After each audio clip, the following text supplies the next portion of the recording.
Hello and welcome to the Stellar Monarchs Friday Focus. I'm Graham Munsey in what looks like a bit of dungeon. I feel like I should be holding up a newspaper with today's date on it. And for us, this video, I had a wee bit of set design problem, shall we say, but I'm here to look back over a resounding victory on the night for the Monarchs, 55-35 being your final score.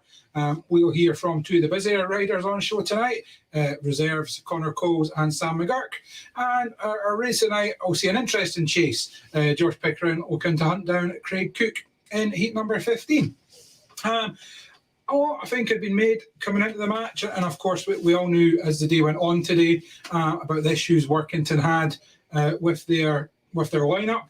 Our Tate Shishke, obviously already out with injury. We wish Tate all the best and hope he's back next season, fighting fit and rearing to go, if not sooner. And then Cos Visson and Selena Liebman, both caught up in this air disaster that's been caused by the Microsoft outage. That kind of meant that probably Workington's aim was the bonus point, and in the end they went home with that. But that was due to no whack effort from the Monarchs. Of course, the night didn't start great for the Monarchs. Justin Stageman with a big off, absolutely no fault of his own. You know, other three riders clash, and a bike goes into the back of Justin and forces him to come off. Scary looking crash, and the airway news is a concussion. That was kind of half confirmed at track, and I've also seen Justin's mum pop that on Facebook. So hopefully that is all, and Justin will be back fighting fit. And while we can't say more unfortunate the Monarchs for that, due to, as I mentioned, those missing riders for Workington, that probably ended, I would say, the Monarchs' chances, the bonus points, as much as the guys could give it all. And you know, you look down the scorecard, and for me, the most telling stat: 15 races tonight, only one last place for the Monarchs. Everyone had at least one winner paid win. You're led from the top. Josh Pickering 13, Paco Castagna 12 plus 3. Monarch of the match was Lassie Fredrickson. Again, really competitive.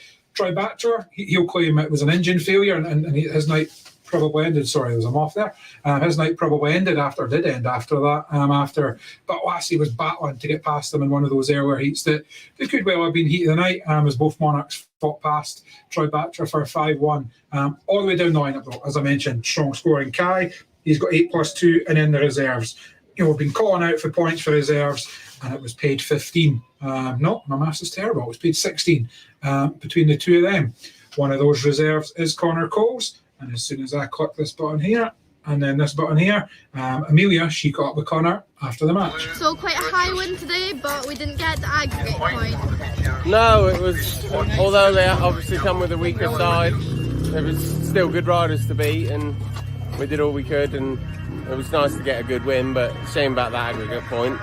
It's pushing our playoff chances a bit further away.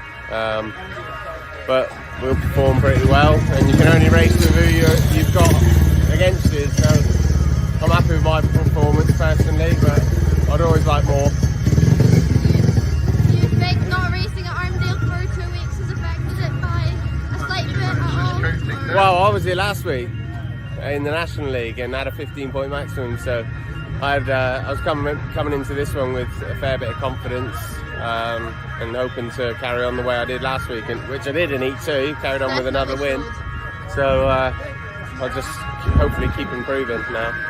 Do you think now with another injury in the team, well, hopefully not, but how do you think that will affect us?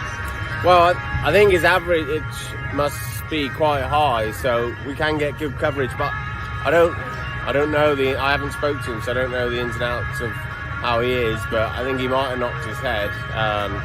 So hopefully he'll only be out for, I don't know what it is, it's 7 days or 10 days, and he'll be back. So come Monday after next week, we'll hopefully have him back. Did you see the crash happen? I didn't see it after he knocked me off, but it was just first turn bunch, and I tried to come across Sam. We come together, I've managed to get away lightly just with a slide off, and I think that ended up straightening him up and wiping everyone out. I saw the bikes flying, so you feel okay yourself? Yeah, I just had a sore bum. Well, there's been a shortage of fans in Edinburgh. Have you felt the shortage at all? Less than 500 the last 2 meetings. I know last National League match it looked pretty scarce out there, but I haven't noticed it drastically different. Well, thank you so much. Thank Yep, Connor Coles there. A good night's work for Connor. Another 7+3. So I think that's his first paid double-digit score for the Monarchs this season. So well done to Connor for that. He helped the Monarchs to that 55. 61 or 62 was the target for the bonus point. And there's probably one main reason why that wasn't achieved. And that was the Comets' number one, Craig Cook. Cook, as forthright as ever with his views, shall we say, on Twitter earlier, telling fans not to bother. He'll be glad he bothered at least. That'll be a nice pay packet for Cook, although of course it's not all about the money with Craig, as he says himself, but he was imperious tonight. 17 points. He got maybe a little bit of fortune in the very first run of the Heat 1. Josh Pickering was in front when that was stopped, but after that, 5 wins out of 6, and we all know how good Cook is on the bike. We all know how good he is here. And when you only need to get to 30 to guarantee the bonus point, if one man's getting you 17 of them, then you're more than halfway there. And he was well backed up early doors by Troy Batcher. Troy had 8 from his first 3 before that engine failure in his 4th ride ended his night. So 9 points there from Batcher, and some sharp gating and really showing that experience that he has of Grand Prix and top level racing across Europe. So hard first bends for Troy, taking him to the front.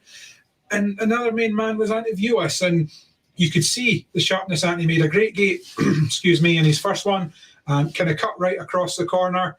And went to the back, but after that he got better and better as his night went on. He was challenging for the lead when he came down in his second last race, and then he won his final race in Heat 12. So he can go home happy, and who knows, that there is a chance that these teams could meet again this season. Both teams are in their BSN semi-finals.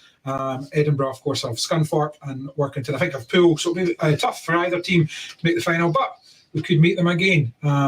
One man who I've not mentioned yet, he had a busy night, 7 rides, 3 points, was Sam McGurk. And again, I'm going to get a call with him. So quite some loss today. What are your initial thoughts? We knew it was going to be a difficult meeting coming in, losing Klaus and Stalina and also running an hour after Tate. It's difficult. Anthony's never seen the track. We got Cookie and Bats, but Bats got, after a draw, through an injury, and we all battled hard. I especially did. I don't feel like I got rewarded for what I should have done, but I had some battling rides and quite knackered by the end, but it was worth it because we did grab the accurate point, and that's what we came here for. Could you talk us through Heat 4? Yeah, I probably made the best start that I've made in a while, and I don't know, I didn't really. I got there, I think Connor lent on me, and then the rest of it was a bit of a blur. I was just going backwards, landed on my head, and it was carnage for the rest of it. I hope Justin's alright, and same with Batch, and it's just one of them incidents, I didn't even know it was happening until it happened, and I think it just had a bit of a domino effect. Are you feeling okay now? Yeah, I had a little bit of an headache first, but it cleared as soon as I got up, and a bit of water down me. Obviously some aches and pains now throughout, but hopefully I'll be alright for the next meeting. Great. Well, thank you so much. Yep, Sam McGurk there actually before we came on, but letting us know that it was actually an injury for Troy Batcher. That's why he withdrew for the last 2, and I wonder if maybe that happened during that last race when he slowed up. But Sam, he battled hard tonight at 7 rides, 3 points. It doesn't seem like a lot of reward, but it's all good experience. And I guess if we look at it from a Monarchs point of view and from a Monarchs Academy point of view, Scott Wilson, I've been happy to see McGurk get 28 laps, maybe not quite with 2 exclusions in there, but 7 races and among that. So, as we said, final score was 55 to the Stellar Monarchs, 35 to the GT Tyres Comets. That meant that the Comets took the bonus point by 12 points, 96-84 on aggregate. So it's 2 points for the Monarchs as they look to push up the table, 1 point for the Comets as they look to keep themselves in those playoff positions come season's end. And we'll be back next week to do it all again. Berwick Bandits are the visitors in championship action. Before that, though, we'll see Race of the Night. And there was maybe other races with some passing that could have got the nod, but a very intriguing chase. When Craig Cook's in front and George Spickering's behind, you're going to see some action. Right.